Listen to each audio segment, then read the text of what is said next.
కేంద్ర సాహిత్య అకాడమీ పురస్కారం పొందిన ఫలాగో ప్రమిడిపాటి రామగోపాలం గారి సమగ్ర కథా సంకలనం ఇట్లు మీ విధేయుడు 5వ భాగం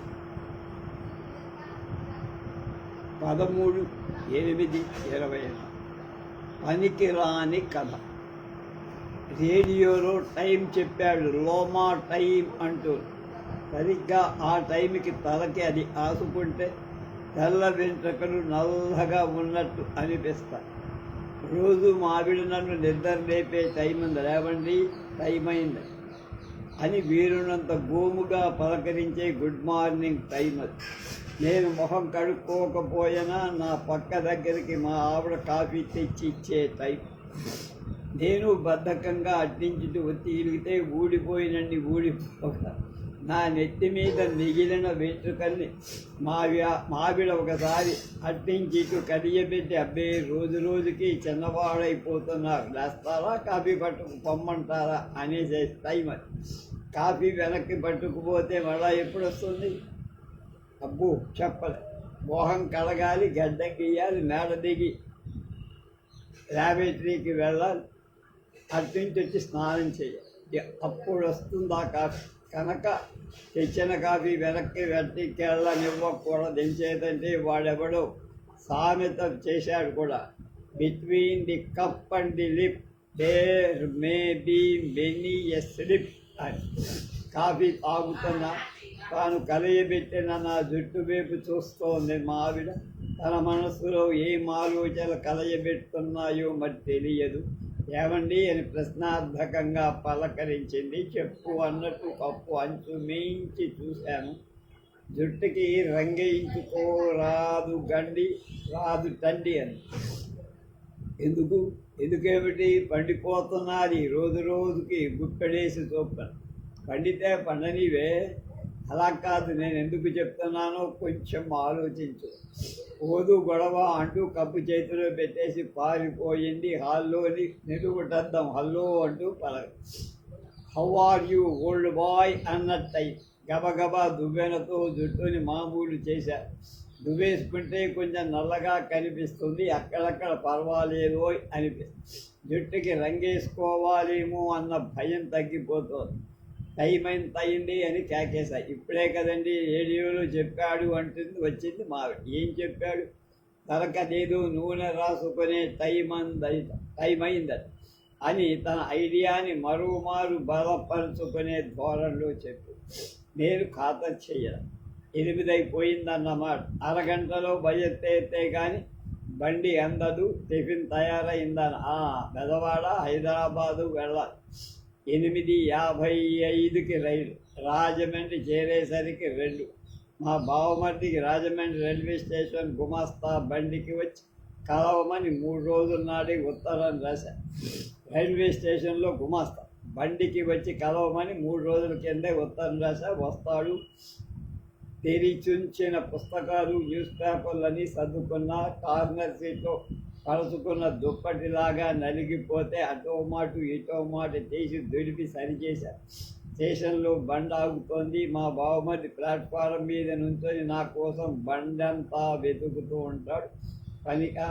వాళ్ళకి నేనే లేచి కంపార్ట్మెంట్ గుమ్మం దగ్గర నిలబెడితే పని తేలిక అనుకుంటూ లేస్తున్నా. బండి ఆగింది. తాతగారు దిగిపోతున్నారా? వెళ్ళిపోతున్నాను గుమ్మం దగ్గరికి. మిమ్మల్ని అటు నుంచి చూశాను. చూసి నా ఎదుటి కార్నర్ సీట్లో 40 ఏళ్ళ ఆవిడ కూర్చుంది. 4 గడుగ్గాయి పిల్లలతో. ఆవిడ నా వైపే చూస్తుంది. తాతగారు అని పిలిచింది. నన్నేనా అని అనుమానంగా అటు ఇటు చూశా. నన్నే, ఇంకెవరు లేరు అక్కడ, దిగిపోవడం లేదండి అన్నా. మరేమీ అనుకోకపోతే తాతగారు ఈ మరచెంబుతో నీళ్లు తెచ్చి పెట్టరు, పిల్లలు దాహానికి గోల్ చేస్తున్నారు అంటూ చెంబందించి ఒక్కసారిగా నిర్ఘాంతపోయా. వెంటనే సర్దుకున్నాడు. అయ్యో దానికేం భాగ్యం లేండి, ఇలా ఇవ్వండి అన్న.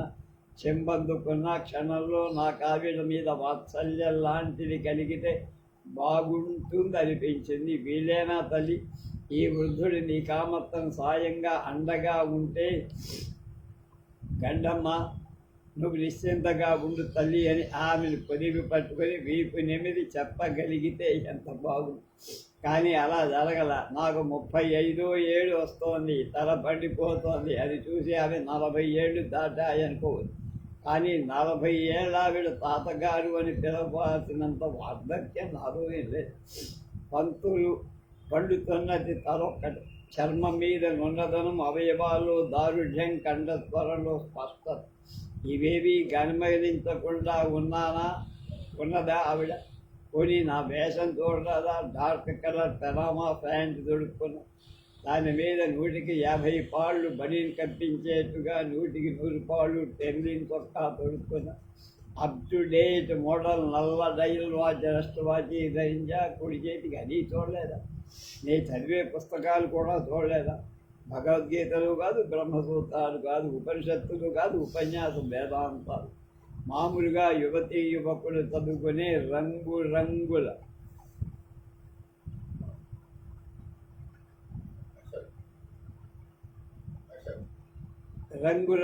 పత్రికని. పోనీ నాకు లాంగ్ సైట్ వల్ల సంక్రమించాల్సిన చెత్తారపు కళ్ళజోడైనా ఇంకా నేను రాలేదే, నాకు తెచ్చుకోవాలి.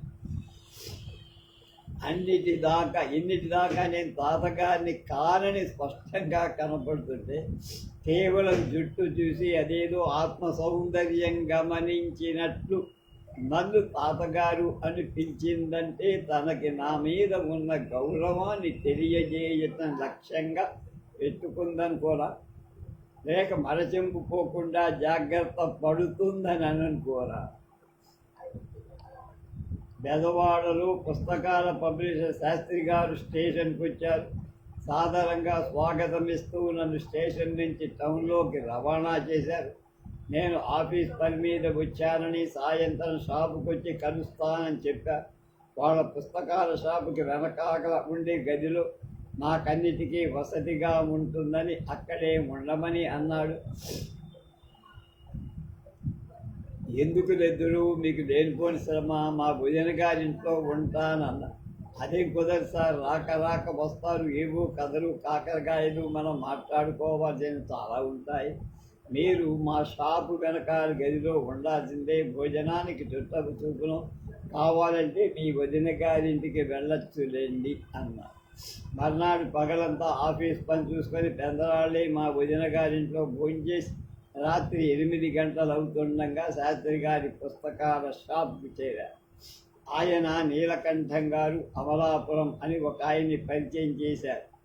ఈయనే రామగోపాలం గారు అని నన్ను ఆయనకి చూపించి, కొత్త ఆయన వైపు చూశా. నమస్కారం అండి అంటూ 60 ఏళ్ళుంటాయి. ఎమ్మెల్యే అంటూ పైనేత పంచకట్టు, కోరా ఖద్దరు కమ్మీజు తొడుక్కుని, బ్లీచ్ చేసిన ఖద్దరు కండువా చొక్కా పైన జీరాడుతారు. నీలకంఠం గారికి అన్ని రకాల సాహిత్యం ఇష్టమే. ఇటు కథకులు, నవలుకారులు, అటు పద్యాల వాళ్ళు, గేయాల వాళ్ళు అందరికీ వారికి మిత్రులే.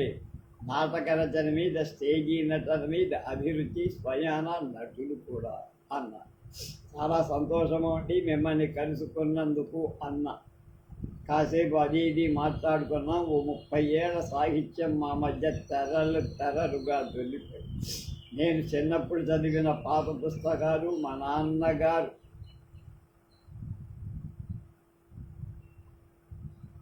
మా ఇంట్లో జాగ్రత్త పెట్టిన 40 ఏళ్ల నాటి సాహిత్య మాసపత్రికలు నాకెంతో సాయం చేశాయి. నీలకంఠం గారితో సమానంగా సాహిత్య చర్చ చేశారు. తమది విజయనగరం అన్నారు కదా అన్నాడు ఆయన. అవునండి, అక్కడే చదువుకున్నా. అదేనండి, తమకి సంగీతంలో తమకు మాత్రం ప్రవేశం ఉందని కూడా శాస్త్రి చెప్పాడు. ఏదోనండి, అయినా విజయనగరంలో ఒక 10 ఏళ్ళుంటే సంగీతం అదే వంట పట్టేస్తుంది దెద్దురు అన్నాడు. తప్పంతా విజయనగరందే అయినట్టు. ఇచ్చ ఉండాలిగా అన్నా నేను. తమది ఆదిభట్ట నారాయణ దాసు గారు బాగా తెలుసుననుకుంటా తమకు అన్నాడు ఆయన. లేదండి, నేను 5వ క్లాసులో చదువుతున్నప్పుడే ఆయన కాలం చేశారు. పోనీ వేణ రమణయ్య గారు? అబ్బే, ఆయన ఇంకా అప్పుడు పూర్వమే పోయారు కదండి. ఏదో అలా అంటారు కానీ మీకు వారు తేలికపోవడం ఏమిటని కళ్ళు సన్నగా నవ్వారు. గొప్పవారితో పరిచయ సాంగత్యం ఉండి కూడా లేదంటున్నారంటే అది కేవలం విద్య వసగిన వినయాన్ని సూచిస్తుందంతే అన్నాడు ఆయన. అప్పుడు తెలిసింది పొయ్యి తగ్గుతున్నాడు నాయన నాకు నయం. నేను ప్రగల్భానికి పోయి ఏ స్వత పాండిత్యమో ఆధారం చేసుకొని నారాయణరావు గారు నాకు తెలియపోవటం ఏమిటి, హరికథా పితామహుడు కదా ఆయన గజ్జగట్టి బల్ల మీద కథను దుక్కాడంటే ఇలా ఎంటుకో ఆయన గారు నన్ను తిన్నగా తీసుకెళ్ళి అడిదం సూర కవికో ఆనంద గజపతి రాజులు గారికో సమకాలున్న చేసేసి నా పుట్టుక 1880కి లాగేసేవాడు. ఇక కలియబడక తప్పదు. అయ్యా మీరేమనుకుంటున్నారు ఏమో కానీ నేను మాత్రం మీరనుకుంటున్నంత వయోవృద్ధిని కానడు. నేను పుట్టింది 1932లో అన్న. 1900 ఎంతన్నారు? 32. ఇంకా నయం 42 అన్నారు కాదు. భలే హాస్యంగా మాట్లాడతారే మీరు. నేనేదో చెప్పబోతూ ఉంటే కూడా చెయ్యడ్డం పెట్టి మర్నాడు బెదవాడలో పని పూర్తయింది. అయ్యాక హైదరాబాద్ వెళ్ళాలి. బస్సులో వెళ్ళడానికి టికెట్ రిజర్వ్ చేసుకున్నా. 1:30 బస్సు. 11:30కి ఆఫీస్ పని పూర్తయింది. తోడల్లుడి గారి వెంట పెట్టుకొని హడావిడిగా వాళ్ళ ఇంటికి చేరా. మా వదిన గారు లోపల గదిలో ఎవడో ఒక భద్ర మహిళలకు పీట వేసి కూర్చోబెట్టి ఆవిడతో బాతా ఖానీ కొడుతా. ఒలిగింటావిడ పుస్తకాలు పిచ్చి అంతా ఇంత కాదీవిడికి అని మా తోడల్లుడు నా చెవి కొరికారు. నేను లోపలికి వెళ్ళేలోగా మా వదిన గారు కూడా ఆవిడ చెవి కొరికినట్టున్నది. నేను తన మరిదినని చిరునవ్వు నవ్వుకుంటూ లేచి నిలబడ్డారు ఆవిడ.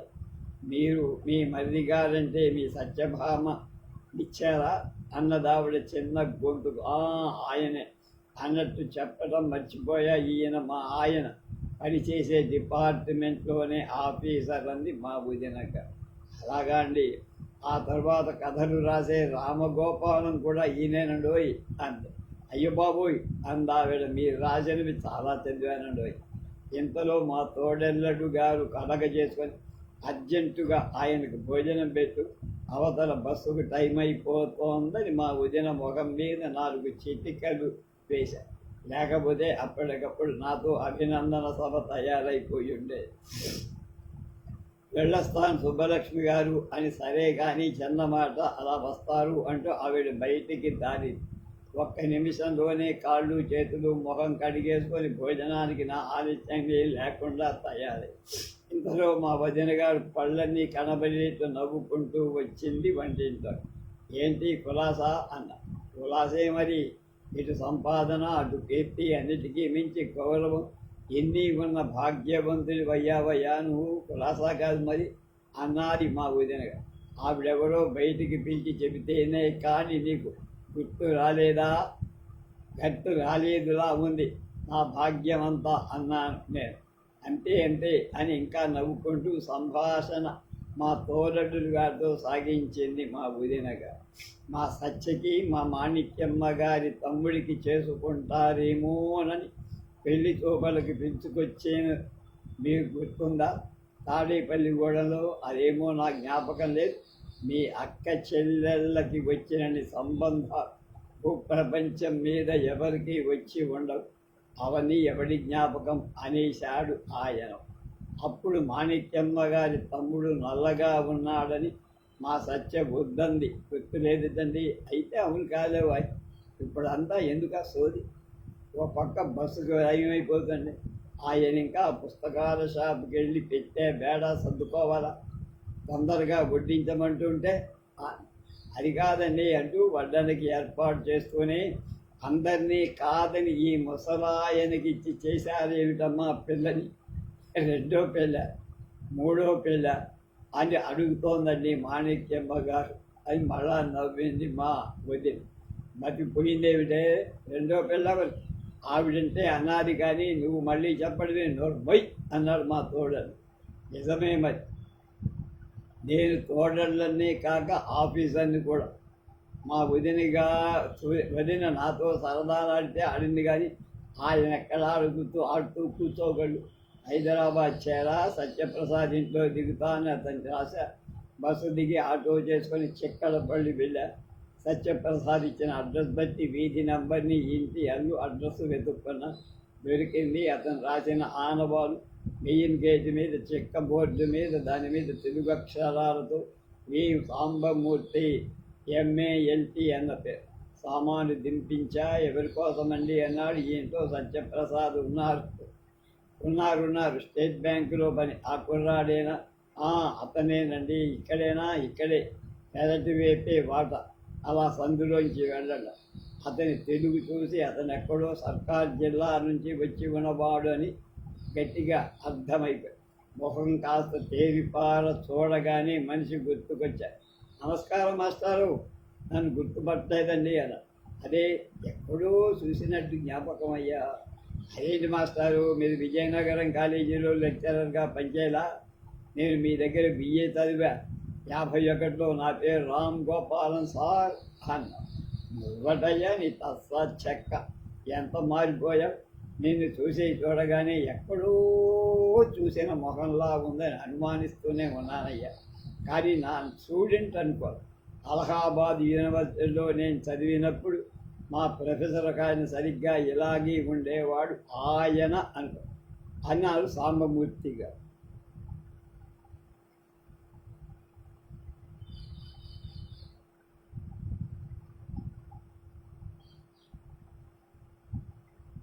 షేక్ హ్యాండ్ కోసం చేయడం, చేతిలో సంచి మార్చుకోవడానికి వీలేదన్నట్టుగా నేను ఆ చెయ్యందుకో. పైగా ఆటో రిక్షా అబ్బాయి నా సూట్ కేసు పట్టుకొని సందులోకి దూరేశాను. హడావిడిగా అతని వెనక 2 రోజులు అయిపోయి హైదరాబాదు నేను అనుకున్న పనులన్నీ అయిపోయాయి. సాయంకాలానికి కానీ రేపు ఉదయానికి కానీ బెదవాడ టికెట్ కొనయ్యమని సత్యప్రసాద్కి చెప్పాను. వెంటనే విశాఖపట్నం వెళ్ళాలి. అందుచేత సాయంకాలం బస్సుకే టికెట్ దొరికితే బాగుండనిపిస్తుంది. ఎంతతో సత్యప్రసాద్ ఫోన్ చేసి టికెట్ రేపటికేనని, ఇవాళ ఉండిపోతే పోక తప్పదని చెప్పారు. యువతీ మండల్లో చెంబై వైద్యనాథ భాగవతార్ కచేరీ ఉంది, రండి అన్నారు. 4 రోజుల నుంచి ఆఫీసు పనులతో ప్రయాణాలతో సతమతమవుతున్నా. ఇవాళ అనుకోకుండా ఈ అదృష్టం. మహానుభావుడు చెంబై మనం కావాలన్నప్పుడు దొరకడు. ఆ మధ్య ఆయన విశాఖపట్నం వచ్చినప్పుడు ఊపిరి సరపని పని వెళ్ళలేకపోయా. ఇప్పుడు తలవని తలంపుగా ఈ అవకాశం. గొప్ప ఆవేశం వచ్చింది. సంగీత జ్ఞానము భక్తి వినా సన్మార్గము కలరే మనస అనుకుంటూ గొప్ప సంగీతం వినడానికి మనస్సుని సిద్ధం చేస్తాను.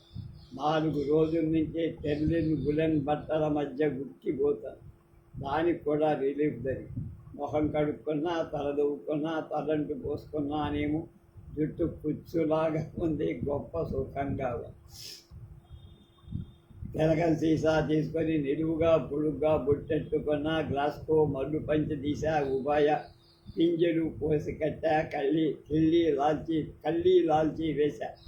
ఆకు చెప్పులు దొడుక్కొని బయటకు వచ్చా. బస్టాండ్ దాకా వచ్చి కిళ్ళీ కొట్టు మీద 1.5 ఆకులు, 4 ఒక్కబడి పట్టాలు, ఇంత సున్నం ముద్ద పుడుక్కున్న. జేబులో ఉమాదేవి గారిచ్చిన ఏలక్కాయలు, లవంగాలు ఉన్నాయి. బస్సు కోసం చూస్తూ తాంబూలం వేసుకుంటున్నా. చిన్నప్పుడు మద్రాసులో ఉన్నప్పుడు అలవాటు. సున్నం నొందగా ఉన్నది.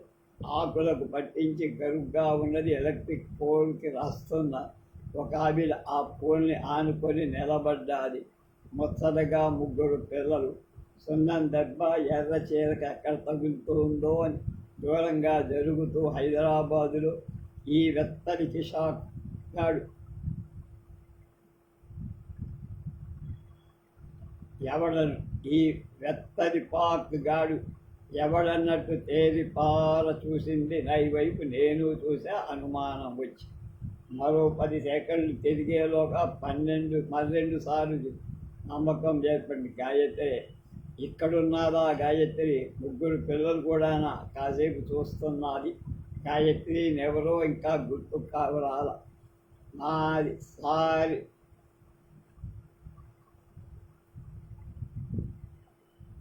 సారజ్ఞాపకమేదియో పలకరించెను గుండెలో అని రాశాడు. 1951 నాటి మాట. నేను బిఏ ఫైనల్ ఇయర్.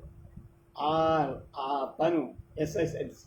మాకు ఎస్ఎల్సి దాకా లెక్కలు చెప్పిన సుబ్బారావు గారి అమ్మాయి ఈ గాయ. తనకి 16 ఏడు విజయనగరంలో అన్నాళ్ళు. ఎక్కడున్నా కానీ ఆ ఏడాది మా ఇంటికి ఎదురుగా ఉన్న ఇంట్లోకి వచ్చా. చెవిలో సొంత రాగం గుయ్యమంటున్న తుమ్మెదనం విడని మొగ్గ గాయ. చూపులతోనే సంపూర్ణాలింగనాలు చేసుకునేవాడు. అంతలోనే ఏం చెయ్యాలో మాకు తెలియదు అప్పటికి. మరి ఆ తర్వాత కొన్నాళ్ళకి వాడు వెళ్ళిపోయాడు. ఆ తర్వాత ఆ ఇంట్లోంచి నాకు గాయత్రి అవ్వపడలేదు. మరి కానీ పెళ్లి చూపలకెళ్ళి ఆడపిల్లని పరీక్షగా చూసేటప్పుడు గాయత్రి జ్ఞాపకంచి ప్రతి పిల్ల అలాగే నాకు కనపడేది. కానీ ప్రతి పిల్లకి గాయత్రి కొన్నలాంటి కళ్ళులాగా ఎక్కడి నుంచి వస్తాయి? ఎక్కడో మా సత్యభామకి తప్ప.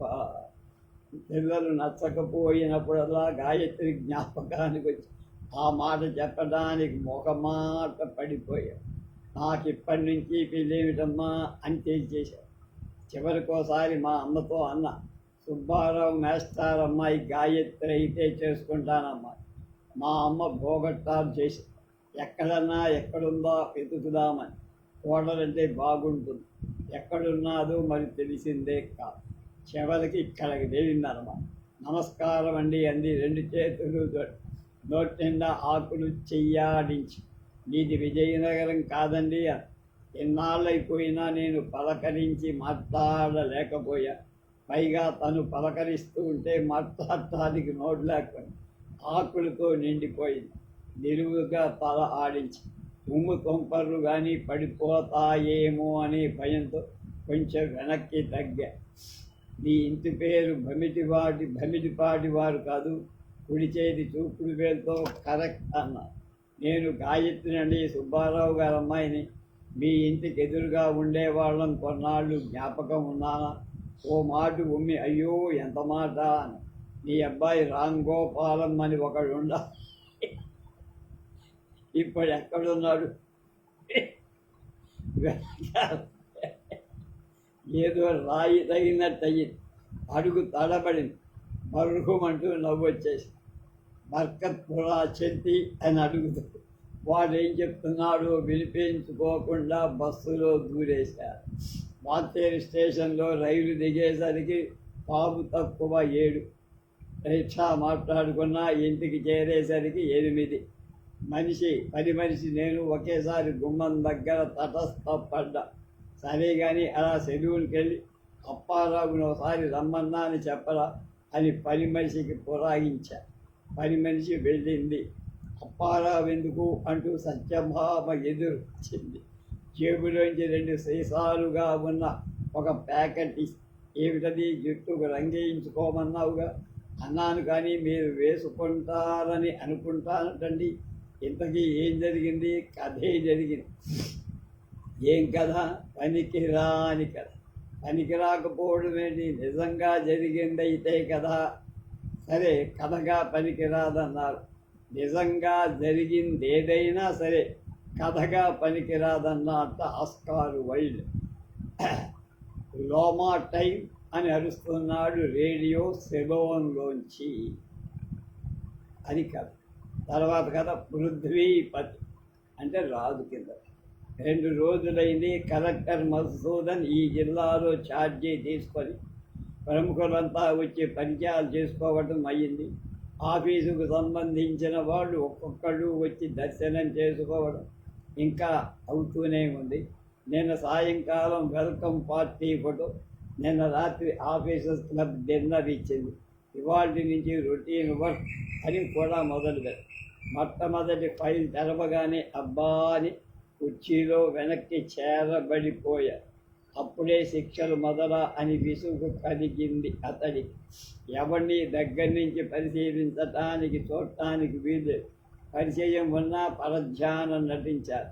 వీసమెత్తు పొరపాటు జరిగిన నీ ఉద్యోగం ఎందుకు తీసేయకూడదు. నీ ఇంక్రిమెంట్ ఏడాది ఆపీగను జాగ్రత్త. నేను సావగొట్టి చెవులు ముయ్యాలనుందో అంటూ కాగితాలు సంతకాలు చెయ్య. గుమాస్తాలు, శిరస్తాదారు, పర్సనల్ అసిస్టెంట్లు వీళ్ళందరూ ఆ కాగితాలన్నింటిలో ప్రతివాదాలు జాగ్రత్త కూర్చి పేర్చి సారాంశానికి తెలుస్తారు. ఎవరికో మీదకో గాలి పోగు చేసి ధూళి రేపుతారు. అందువల్ల ఎవరికి నష్టం.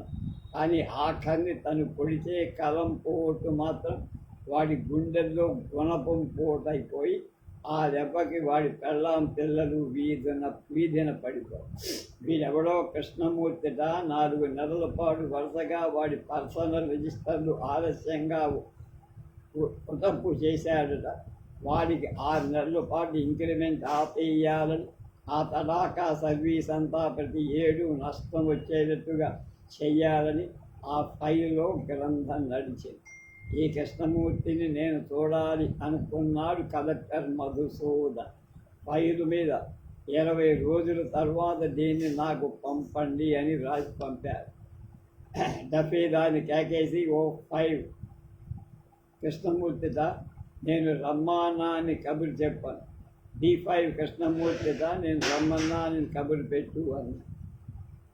నమస్కారం సార్. ఎస్ నేను కృష్ణమూర్తిని సార్. B5 కృష్ణమూర్తిట 34 ఏళ్ళు. అతనికి 24 ఏళ్ళు కూడా లేవా అన్నట్టు ఉన్నారు. తెల్లగా ఎక్కడా పుట్టుమచ్చ కూడా లేని రంగు, చిన్నగా కోక పోసినట్టు విగ్రహం, కోత నల్లగా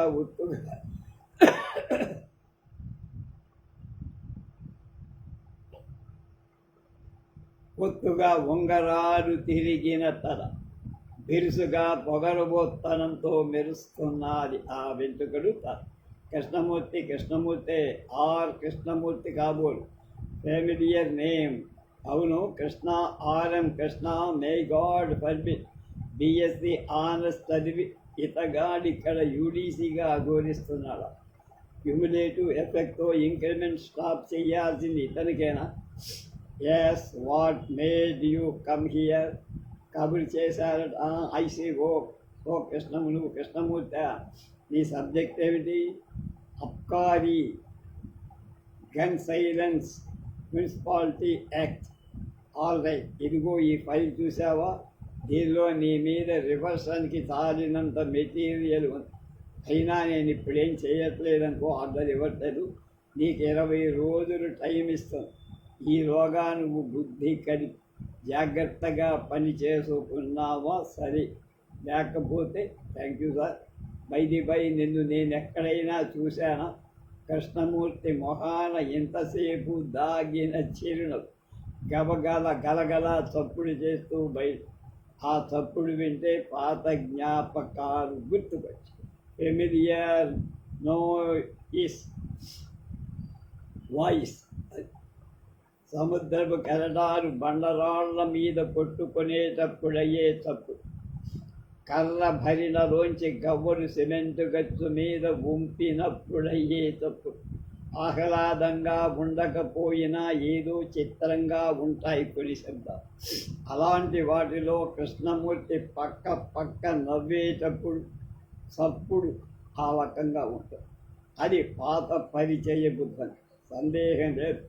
ఆర్ఎం కృష్ణ చూడడం కాదు సార్, మనిద్దరం వాల్తేరులో ఆంధ్ర యూనివర్సిటీలో సద్ధర్మ సదన రూమ్ నెంబర్ 66లో. ఓ మై గాడ్ అన్న. 3 రోజులు సెలవులో ఉన్నావునండి. అందువల్ల తమరు కబురు పెట్టేదాకా దర్శనం చేసుకోలేకపోయా. సెలవులో ఉన్నాను. That's all right. వాడి కబురు పెట్టి ఇంటర్వ్యూ ఇచ్చాతగా. వాడి సంగతి మీకు తెలియదు సార్. ఈ కలెక్టరేట్ని కొండ చిరవలాగా పట్టుకొని వదలకుండా ఉన్నాడు సార్. చిన్నగా పనిచేయడు. ట్రాన్స్ఫర్ చేస్తే పోడు. ఊళ్ళో కట్టెలాడితే ఊరి పక్కనే పొలం, ఊళ్ళో సొంత ఇల్లు, సినిమా హాల్లో షేర్లు, అందరూ తెలిసిన వాళ్ళు. అత్తారు కూడా ఇక్కడే. వాడు తెచ్చే ఇన్ఫ్లుయెన్స్లకి, రికమెండేషన్లకి, కానుకలకి ఇక్కడికి ఇదివరకు వచ్చిన IAS ఆఫీసర్లంతా ఎలాగో అలా లొంగిపోయారు. మీరే వాడిని ఓ పట్టు పట్టాలి సార్ అని టీఏ చెప్పారు. సరే అన్నాడు కలెక్టర్. మధుసూదన్ ఇంకా చాలాసేపు వాడిని గురించే ఆలోచించా. వాడేం నేనెరుగని కృష్ణమూర్త, వాడిని గురించి మీకన్నా నాకు ఎక్కువే తెలుసు. మీ మొఘల్ పాదుషాను మళ్ళీ ఇలా ఉద్భవించి మొఘల్ పాదుషాను మళ్ళీ ఇలా ఉద్భవించి ఉంటా. అంత విలాస పురుషుడు.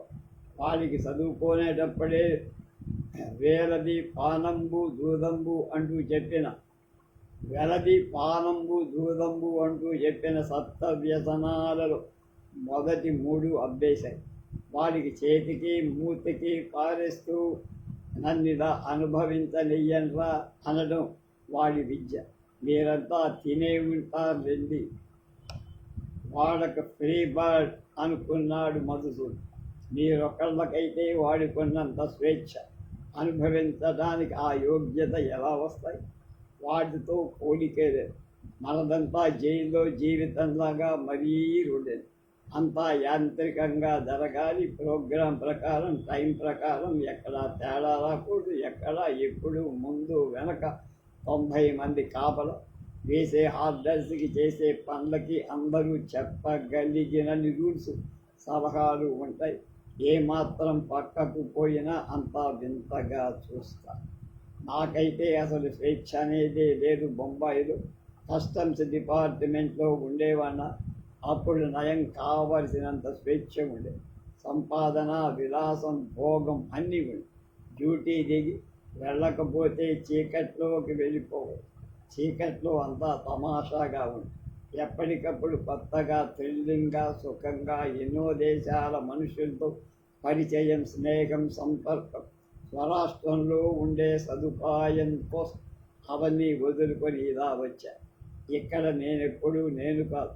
ప్రజలకి, ప్రజాప్రతినిధులకి సాధన సామగ్రిలాగా చేసే పేరు నా ఉద్యోగం. ఎవడెవడో ఎప్పుడెప్పుడో వచ్చేస్తాడు. ఏ క్షణమైనా నాకు ఇష్టం లేదు. నాకు సినిమా చూడాలనుకుంటే ముందుగా నా PA car, camp clerk hall యజమాని కబురు చేస్తాడు. వాడేమో అన్నీ సరిగా ఉన్నాయో లేదో చూసుకొని జాగ్రత్త పడి నా కోసం బోలెడు ఏర్పాటు చేసేస్తాడు. పోలీస్ సూపరింటెండెంట్ గారు ఒక 60 మంది జవాన్లను, వీలైతే ఒక ఇన్స్పెక్టర్తో సహా అక్కడ డ్యూటీ వేస్తా. నేను రోడ్డు మీద కారులో వెళుతూ నా ఇష్టం వచ్చిన దగ్గర 5 నిమిషాలు ఆగి అక్కడ జరుగుతూ ఉండే వింతను, చోద్యాను లేక గలాటాను గమనించగలనా? వీళ్ళే. నేను తీర్పుకే కాదు, సాక్ష్యానికి కూడా పనికిరా. నేను ఎక్కడైనా నిలబడ్డానంటే అక్కడ మామూలు జీవితం స్తంభించిపోవాల్సిందే. నేను చిన్నప్పట్లాగానే హోటల్కి వెళ్ళి నాకు బాగా నచ్చేది ఏదైనా హోటల్ సర్వర్తో తగాదా పెట్టుకుంటూ వాడిని కింద మీద పెట్టి తినడానికి వీలుందా? లేదు. అలాగే దఫేదార్ పర్మిషన్ లేకుండా నేను వచ్చి పచ్చి మంచినీళ్ళు కూడా తాగటానికి హెడ్ క్వార్టర్స్ ఆర్ఐ అస్సలు. నాకెవరైనా గర్ల్ ఫ్రెండ్ ఉన్నదనుకో, ఆవిడ్ని నేను నా ఇష్టం వచ్చినట్టు కలుసుకోవచ్చా? నాతో పాటు ఎంఏ చదివిన సునంద ఈ ఊరి ఉమెన్స్ కాలేజీలో ఇంగ్లీష్ హెడ్ ఆఫ్ ది డిపార్ట్మెంట్గా ఉన్నదట. ఆవిడ నేను తరచుగా కలుసుకోవాలని ఉంటుంది. కబురు పెట్టి వెళ్ళవచ్చు, కానీ అంతా కృత్రిమంగా ఉంటుంది. కబురు పెట్టకుండా నా జీప్ నేను డ్రైవ్ చేసుకొని వెళ్ళచ్చు, కానీ అది కృత్రిమంగా, అన్యాచురల్. నేను ఎక్కడుంటే అక్కడ వాతావరణం సహజత్వాన్ని కోల్పో. నన్ను గురించి తెలిసిన వాళ్ళు, తెలియని వాళ్ళు అంతా అంతులేని విస్పరింగ్ కాంపెయినర్. వీళ్ళంతా నాకు కావాల్సిన నన్ను అనుభవించనిస్తారా? ప్రేక్షకులు లేకుండా నేను ఒక్కడిని ఆ పని చెయ్యగలనా? ఒక్క కోరికైనా నేను నా సొంతం కోసం తీర్చుకోగలనా అని ఆవేదనలో పడ్డాడు కలెక్టర్ మధుసూదన్. వాటి కృష్ణమూర్తి ఏమిటంటావు? నన్ను అడిగితేనండి, డ్యూటీని అలా మోస్తూ కూర్చోకూడదండి. డ్యూటీ దిగిపోగానే అన్నారు. నా అంత పెద్ద ఆఫీసర్ డ్యూటీ దిగిపోవటం అనేది ఉంటుందా? ఉండదు. అలా ఎందుకు అనుకోవాలి? ఎవరికి నచ్చిన అండర్ వరల్డ్ వాడు తయారు చేసుకుంటూనే ఉంటారే. అడ్జస్ట్ చేసుకోవటంలో ఉంటుందనుకుంటానండి. ప్రయత్నం చేసి చూడాలి. నా మొనాటమీ నీతో నాకు బోర్ కొడుతోందయ్యా. కలెక్టర్ గారు నాకు ఒక చిన్న ఉపకారం చేసి పెట్టారు. అదేంటి కృష్ణమూర్తి ఆ భాష? సారీ, ఎవరో వచ్చారా? నీకు కూడా? ఎస్, ఆ అమ్మాయి. నమస్కారం సార్. 20 ఏళ్ళ అమ్మాయి, అందంతో చురుకుదనంతో ఆమె అవయవాలు కళ్ళు మెరిసిపోతున్నాయి. What a figure! ఈ అమ్మాయికి ఉపకారం చెయ్యగలిగిన స్థితిలో ఉన్నందుకు నాకు నేను కంగ్రాట్స్. కూర్చో, మనకూడదు. ఈ అమ్మాయి పేరు రాజేశ్వరి. కలెక్టర్ ఆఫీసులో టెంపరీగా ఒక టైపిస్ట్ ఉద్యోగంలో ఖాళీలో వచ్చింది. ఈమె అప్లై చేసింది సార్. కలెక్టర్ గారి దర్శనానికి వచ్చి. ఐసి, మీ బంధువా? కృష్ణమూర్తి ఆ ప్రశ్న అనవసరం అన్నట్టున్నారు. బంధువు లాంటిదేనండి. వీళ్ళ సిస్టరు నేను క్లాస్మేట్స్. వీళ్ళ సిస్టర్ ఆవిడెవరు? ఆవిడ రమణమ్మ గారిని జనరల్ హాస్పిటల్లో వర్క్ చేస్తుందండి. డాక్టర్ కాదండి, మాకు నైబర్ కూడా. సరే, పిఏ గారు చూస్తారనుకుంటారు. ఆ వ్యవహారం తర్వాత కనపడదు. క్లియోపాట్రా లాగుంది. దానికి మన ఆఫీసులో ఉద్యోగం కర్మ ఏమిటో అన్నా. నేను అదృష్టవంతుణ్ణి సార్. ఆమె కూడా మీకు నచ్చదేమో అని భయపడిపోయా. 30 ఫెలోస్, వెధవ కాగితాలు, వీళ్ళు రొటీన్ అంతా రొటీన్. స్పైస్లెస్ మొనార్డన్. మార్పులేని మందకొండి జీవితం. ఏమిటిది? సెలవు కావాలట, బ్రదర్స్ మ్యారేజీ, 2 నెలలెందుకు, రెఫ్యూజ్డ్. ఇదేమిటి? ప్రమోషన్. ఈ ఏడాది లిస్టులో వద్దు. ఈ చెత్త ఫైల్ దేనికో? ఎవడో రికార్డు ఫైల్ దాచేశాడు. ఛార్జ్ ఇన్ఫార్మనెంట్గా రిపోర్ట్ చేసి పారేస్తానని తామని. వేధవపనుడు ఏమైపోయింది? రాజేశ్వరి, కృష్ణమూర్తి కనబడ్డే. ఈ ఫైల్ ఏమిటి? బోర్డు మెంబర్ వస్తున్నాడు. ఆయన గారు క్యాంపులు అడిగే విషయాల మీద అంకెలు, అన్నీ కాకులు లెక్కలు. అలాంటివి ఫైల్లో కట్టి పంపిస్తే ఎలా? రింగ్ అంది. కృష్ణమూర్తి, ఫైల్స్ ఏమీ లేవా? Yes Krishnamurthy, speak to out my sweet friend. Bring that nice creature again. ఒకసారి వచ్చి వెళ్ళిపోయి కృష్ణమూర్తి గాఢకుడు కబిలి పెట్టే కానీ కనపడి చావు. ఏమయ్యా, ఏం వచ్చావు? ఈ ఫైల్లో స్పీక్ రాశారు కదా, ఐస్. దీంట్లో కాంప్లికేషన్ ఏమీ లేదు సార్. ఆర్డర్ వేసి వేయచ్చండి. వెధవ ఫైల్స్, వెధవ ఆర్డర్స్ నువ్వు. అయ్యా, అదెవరో అమ్మాయికి ఉద్యోగం కావాలన్నావుగా. తమ చిత్తం సార్. కానీ ఆ అమ్మాయి ఎస్ఎల్సి పాస్ అవ్వలేదట సార్. టైప్ మాత్రం చెయ్యగలరు. వంటొచ్చా? వచ్చు సార్. నా మిసెస్కి ఒక లేడీ అసిస్టెంట్ కావాలి. కొన్ని నెలలే అనుకో. ఆ మధ్య వచ్చిన ఆవిడ she is very irregular. She is old also అని. సార్, ఒకసారి ఆమెని వచ్చి నా మిసెస్ని కనపడమని. రేపో ఎల్లుండో జాయిన్ అవ్వ. సరే సార్, జాగ్రత్త. ఎంత మాట సార్, నాకు ఆ మాత్రం తెలీదా? నమస్కారం సార్. ఎవరిది? ఏమిటి? మిస్ రాజేశ్వరి, ఏమిటి ఇలా వచ్చావు? నేను ఆఫీసు రూము దగ్గరకి పంపించిందెవరు? నేనే వచ్చానండి. ఆఫీస్ పని మీదేనండి. I see, what can I do for you అన్న. బందల పరులో బందర్లు పంచి పెడుతున్నారట కదా. మా చిన్నాన్నగారు అప్లికేషన్ పెట్టారండి. 10 ఎకరాల వారికి గ్రాంట్ చేయిస్తే నీ పేరు చెప్పుకొని బతుకుతారు. అరే, ఏమిటో అనుకున్నా, నీకు మాట్లాడటం కూడా వచ్చినాయి. All right, I will do it sir. Oh Rajeshwari, ఏమిటది? ఈ చేతి మీద పేరు రాసి ఉన్న ఆయన మా మేనమామ గారి అల్లుడండి.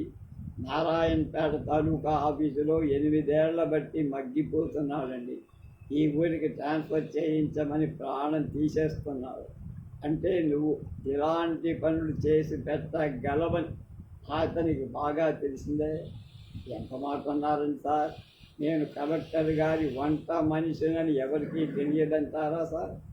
ఓ ఐసే, మరి అమ్మగారితో చెప్పావా? అమలు చెప్పమంటే చెబుతాను. శివరారెడ్డి గారు సార్ గోవిందపురం యువజన సంఘం ప్రెసిడెంట్గా ఉండి చాలా మెప్పుదల పనులు చేశారండి. ఐసీ కూర్చో.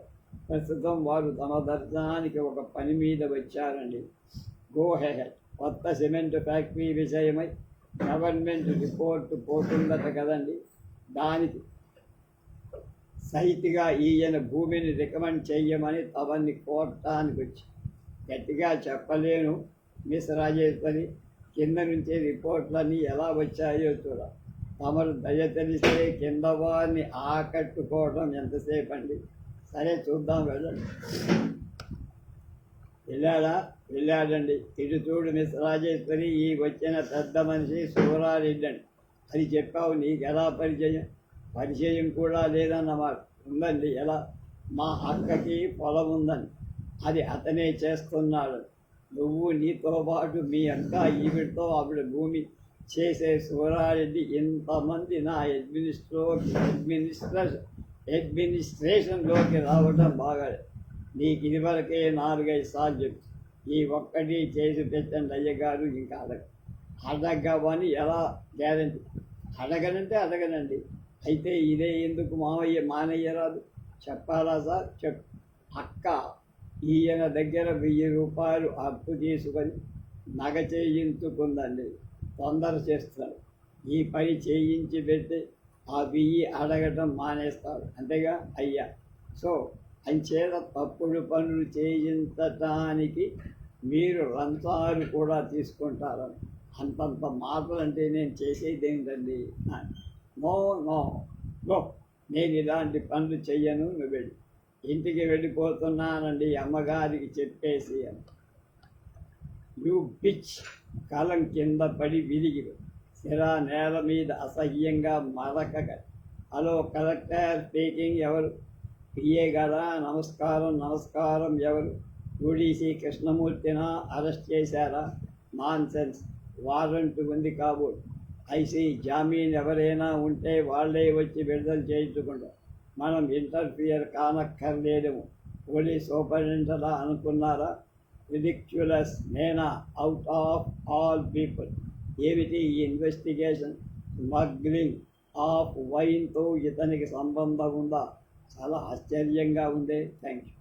రెవెన్యూ బోర్డ్ ఆర్డర్ ప్రకారం కలెక్టర్ మధుసూదనాన్ని ట్రాన్స్ఫర్ అయ్యి ఆర్డర్ వచ్చిన 5వ రోజున రిలీవ్ అయి 13వ రోజున కొత్త చోట జాయిన్ అయ్యాడు మధుసూదన్.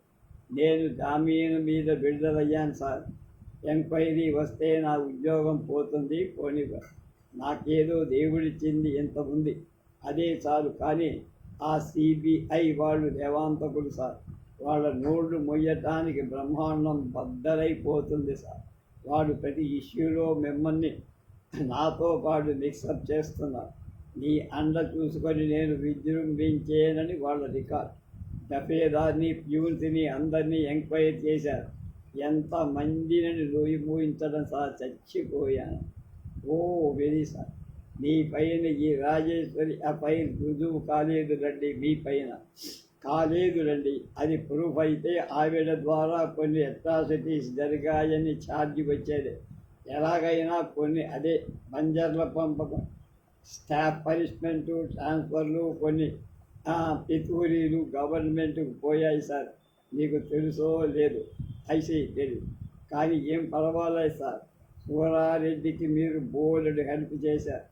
వాడి బ్రదర్ నారాయణ రెడ్డికి మినిస్ట్రీలో మంచి పలుకుబడి ఉంది. నేను ఇక్కడ నుంచి చిన్నగా హైదరాబాద్ వెళ్ళి అవన్నీ డ్రాప్ చేయిస్తా. సూరారెడ్డి కూడా ఈసారికి హైదరాబాద్, ఈ తాపాటి హైదరాబాద్ చేరుకొనివ్వండి. చాలా థ్యాంక్స్ కృష్ణమూర్తి, మెనీ థ్యాంక్స్. నువ్వు లేకపోతే ఇదంతా ఏం లేదు సార్, ఇదంతా నాది. గౌరవనీయులైన ఆంధ్రప్రదేశ్ ప్రభుత్వ చీఫ్ సెక్రటరీ గారికి నమస్కారం. జిల్లా కలెక్టర్గా నేను డ్యూటీలో ఉండి ఉద్యోగస్తులకు, ప్రజలకు, ఇతర దరఖాస్తుదారులకు కొన్ని తప్పుడు ఆర్డర్లు జారీ చేసిన వాటి వల్ల నష్టం పొందినవాడు నాపైన లేదా నా ఆర్డర్లపైన ప్రభుత్వానికి వినతులు, పితూరీలు పంపుకున్నట్టు తెలిసింది. చాలా సంతోషంతో ఈ సవాలు స్వీకరిస్తుంది. నా విష్ణు పృథివీపతి అనే సంస్కృతంలో ఒక నానుడి. విష్ణు అంశలేని వాడు పాలకుడు కాలేడు అన్నారు. పాలన నా చేతిలో ఉన్న ప్రభుత్వం నన్ను పరీక్షించి బాధ్యత గల ఉద్యోగాన్ని తగిన వాడనని నిర్ణయించిన చిత్త చాంచల్యము బలహీనతలకు నేను దారి తప్పిన మాటని అనాలోచితంగా అధికార దుర్వినియోగం చేసిన మాట నిజం. బాధ్యత గల ప్రభుత్వోద్యోగి తనకు నచ్చిన దారిని వెళ్తే ప్రజలకు నష్టం వచ్చే పరిస్థితి ఏర్పడిన కొంత విషయాల్లో కూడా చాలా నిబంధనలు పాటించాలన్న విషయం నాకు అర్థమైంది. తప్పు చేసే మనిషి స్థాయిని బట్టి తప్పు పరిమాణం పెరుగుతుందని నేను గుర్తించా. మామూలు మనిషి చేసే తప్పులే జిల్లా కలెక్టర్గా ఉండి నేను చేయటం అవి పెద్ద తప్పులైపోయి విపరీతమైన పరిణామాలకు దారితీస్తాయి. నేను చేసి ఉన్న తప్పులను ప్రాయశ్చిత్తంగా నేను నా ఉద్యోగానికి రాజీనామా ఇస్తున్నా అంగీకరించే ప్రార్థన ఇట్లు మధుసూదన్. రేపు కథ థ్యాంక్స్ టు రాఘమావు. ఆ కథ రేపు తెలుసుకో.